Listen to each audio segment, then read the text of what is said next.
لام کے قاعدے کو پڑھیں گے. کس کے؟ یہ اللہ کے لام کہاں پور پڑھا جاتا ہے اور کہاں باریک پڑھا جاتا ہے. پور مطلب منہ بھر کے موٹا کر کے, سمجھے, اور باریک پتلا کر کے.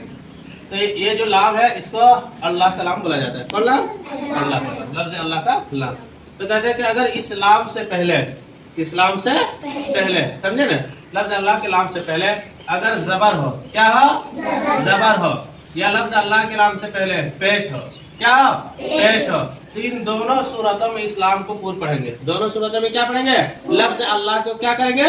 پور پڑھیں گے. لفظ اللہ کو کیا کر کے پڑھیں گے؟ پور پڑھ کے پڑھیں گے. جیسے قال اللہ, تو دیکھو لفظ اللہ سے پہلے, یہ لفظ اللہ ہو گیا, اس سے پہلے کیا آیا ہے؟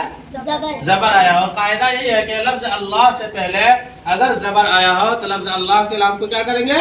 پور کر کے پڑھیں گے. کیا کر کے پڑھیں گے؟ پور پڑھ کے پڑھیں گے. تو قال اللہ, اسی طرح دیکھیے یہاں یہ لفظ اللہ کا لام ہے, لفظ اللہ لام, اس سے پہلے کیا آیا ہے؟ پیش آیا. تو اس کو بھی کیا پڑھیں گے؟ پور پڑھیں گے. جیسے خلق اللہ, خلق اللہ, خلق اللہ. اور اگر لفظ اللہ کے سے پہلے, لفظ اللہ کے لام سے پہلے اگر زیر آیا, کیا آیا ہو؟ زیر آیا ہو, تو اس صورت میں اسلام کو باریک پڑھیں گے. اس صورت میں کیا پڑھیں گے؟ باریک پڑھیں گے. جیسے دین اللہ, یہ لفظ اللہ کے لام ہے. کیا ہے؟ لفظ اللہ کا لام ہے. اس سے پہلے کیا آیا ہے؟ زیر آیا ہے. تو اسلام کو کیا پڑھیں گے؟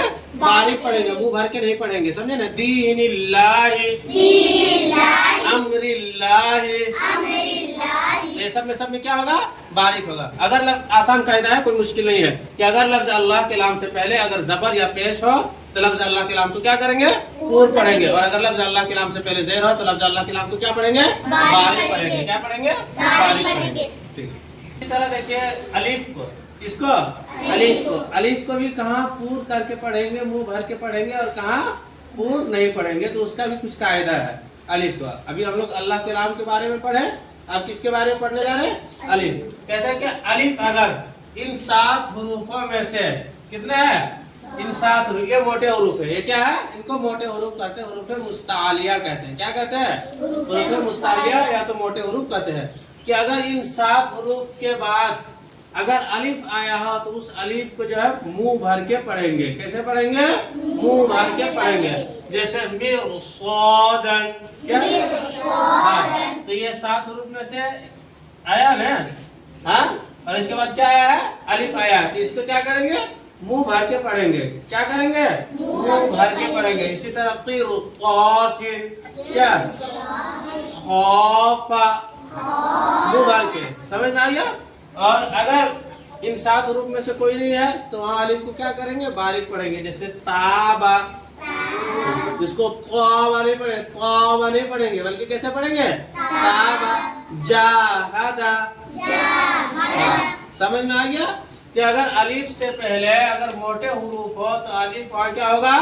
پور پڑھا جائے گا, ورنہ باریک پڑھا جائے گا. ورنہ کیا پڑھا جائے گا؟ باریک پڑھا جائے گا, منہ بھر کے پڑھا جائے گا. اگر یہ 7 حروف میں سے کہیں بھی آ جائے تو اس کو کیا کر کے پڑھنا ہے؟ باریک, منہ بھر کے پڑھنا ہے. سمیر صادن, قرطاسن, خافا, اور بہت ساری مثال جہاں جہاں یہ آئے گا وہ مثال دیکھ لینا. ٹھیک ہے, چلیے.